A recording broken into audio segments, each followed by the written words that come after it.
And we're going to start off with day 3. Well, the race that no horses are going to run in by the looks of it. I know. The JLT Novices Chase. Now I want a nice, neat, smart summary of this race. And for some bizarre reason, I'm going to go to Luke Harvey first. I know. It is.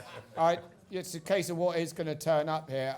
The horse that I loved and I've followed all year is a horse called Benatar, who beat Finian's Oscar at Ascot. He's progressed all the way through. He won first time at Plumpton actually, so he's on for a big bonus. On the negative side of it, I've heard that he's had a few little niggling issues, which is the last thing. He hadn't had them when he was winning, which is something that's put me off. But he's been the horse that I followed through. But you're looking through it, it's going to be a funny old race. Footpad's not going to go there. Moan Lee's not going to go there. Invitation Only's probably not going to go there. Modus, I can't believe he's going to be good enough. Willoughby Court's definitely out. Yeah, Petit Mouche. Well, so Terrafort's not going there. So, it's one of those races that's going to cut up. And if you look further down, horse that has been doing well. He won nicely at Haydock Testify of Donald McCain's. Yeah. He only beat one other horse, but his form before that, smaller tracks, he was winning very easily. Whether he's up against these big boys remains to be seen. But it's a funny old race. Tell you what, Luke, the one horse he beat, which is trained by Nick Alexander, come out and won again really well at Haydock. He's not a superstar, but he's run a good 1.45 the next time, and Testify kicked him into the long grass. So that's not a bad shout at a huge price. I mean, they're normally, with these races have got no standout horse. They're normally some of the best races you'll see because they're horses that all have very similar ability, but it doesn't look easy. David Jennings. I backed Modus, the horse that you don't think is good enough for this, about 2 weeks ago at 16-1, just for the pure reason because I thought the race would fall asunder. I thought Willoughby Court had run, but I thought he was vulnerable, and Willoughby Court was favoured for the race, even though Modus was rated much higher. Willoughby Court was rated 152, and Modus was rated 156. I couldn't understand how he was 4 times the price. The thing about Modus is he's ran three times at Cheltenham recently, anyway. Well, in his career, he was second in the bumper, obviously. He was second in the Greatwood, and I thought he ran quite well to finish 5th in the Coral Cup. He's a really good jumper who is quick over his fences, and he's rated 156, and in a year where 156 might well be good enough. Should be. Yeah, it's wide open, and you read in the you read Paul Nicholls' quotes in the stable tour and everything, and he's doing everything to talk this horse down, which is very un-Paul Nicholls like. But then you realise that he's owned by JP, and that kind of makes me think that I think they're pretty sweet on this horse, and I think by process of elimination, it could be the 1 year where Modus can win in Cheltenham. Here, listen to that. Plenty of time for questions later, I promise. Now, Rich, it's hardly the kind of year as it was when. Do you remember the dear departed Vautour when he won this race? Yes. Oh, how good was he that year?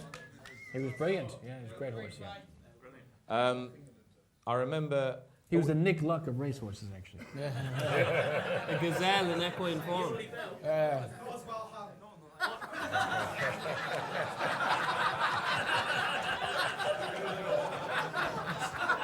Hang on a minute, how do you know? There he is there. Exactly there. Oh, dear. Order. That was very good. Order. Rich, are we live streamed tonight or not? No, we're not live streaming. Ah, good. When the day that Vautour ran in the JLT, Ruby Walsh was doing some guesting on Channel 4, and in the morning, and he got off Vautour and he was riding it, and I was standing out in the middle of the track, and he took my cigarette off me that I was smoking, and it got to the end of the credits, and he stubbed my cigarette out, and just as I was about to close the show, he just whispered in my ear, "The others will have to run with their fucking whores open to beat this thing." And at the time, as Rich will testify, he was 4-1, ladies and gentlemen, 4-1. Anyway, the rest is history. And if there's any horse more missed than him, I don't know which it is. So I don't want to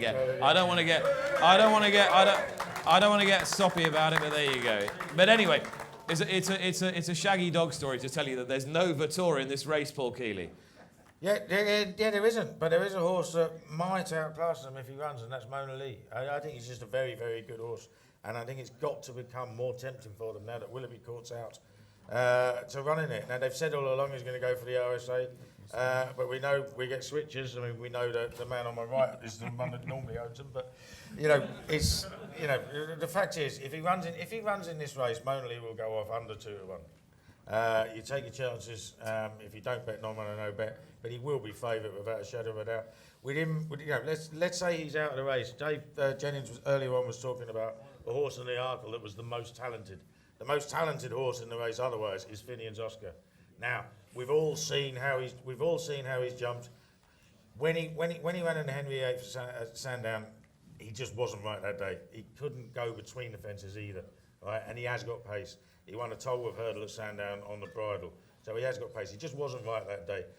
Whether it was a bit, daft to run him 2 weeks later, after that sort of run, I don't know. But he, having jumped the first 6 fences really stickily, he really warmed to his task then. And it's no mean feat whatsoever. I mean, Luke has given the word for Benatar. It's no mean feat to give him £7 and just get beat. And the one thing this horse does is really try.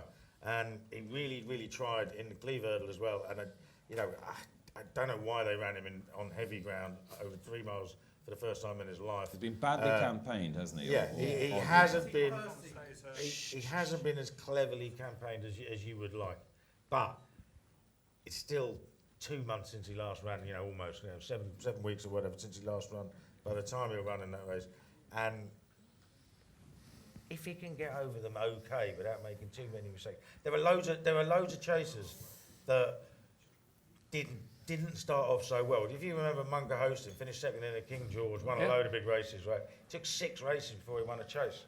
Another horse, another Philip Hobbs horse. God. No. Yeah, Manor was bad. What about the thing that won the Coral Cup? What's up, boys? Won the Coral Cup. He jumped so badly on his first 2 starts, you couldn't believe that he would turn out any good. And he won a Hennessy and finished second in the Nationals. So these horses will get there in time, and if he does, he's got the most talent in the race.